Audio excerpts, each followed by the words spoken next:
మీ సుదీర్ఘ అనుభవంలో అసలు పెళ్లికి ఏది కరెక్ట్ ఏజ్ అంటారు? 25 to 28 కరెక్ట్ ఏజ్ అమ్మ. ఇక దాటుతుందంటే ఇక ఇక వాళ్ళది ఇక వాళ్ళ టైం బ్యాడ్ అనుకోవాలి మనం.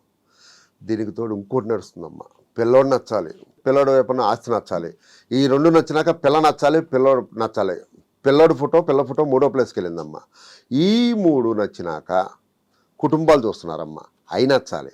ఈ నాలుగు నచ్చినాక అప్పుడు జాతకాలకు వెళ్తున్నారమ్మా. అక్కడ అయిపోయింది కొలాప్స్. నీకేమన్నా కిడ్నీ బాగాలేదా, నీకేమన్నా హార్ట్ బాగోపోతే, నీకేమన్నా హెల్త్ బాగోపోతే డాక్టర్ దగ్గరికి సెకండ్ ఒపీనియన్కి వెళ్తున్నావు. నీ జాతకం చూపించినప్పుడు ఆ ఆస్ట్రాలజీ దగ్గరికి సెకండ్ ఒపీనియన్కి ఎందుకు వెళ్ళరు? సెకండ్గా థర్డ్ ఒపీనియన్కి వెళ్ళండి. మీకు 4 పాయింట్లు నచ్చినాయి. అక్కడ 4 పాయింట్లు నచ్చినప్పుడు ఒక పాయింట్ దగ్గర ఏదో కొడుతుంది.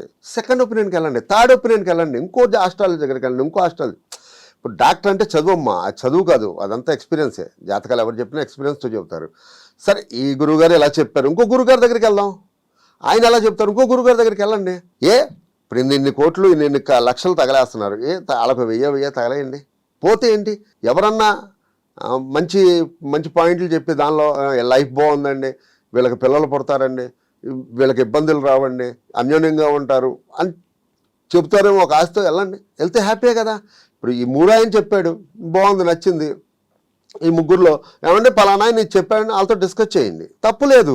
మీరు ఈ 4 పాయింట్లు నచ్చినా కూడా అవతల ఒక్క గురువు గారు నో అని చెప్పడం వల్ల ఈ ఫైల్ తీసి పక్కన పడేస్తున్నారు.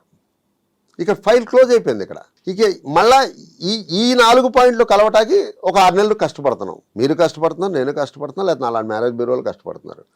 పోయింది.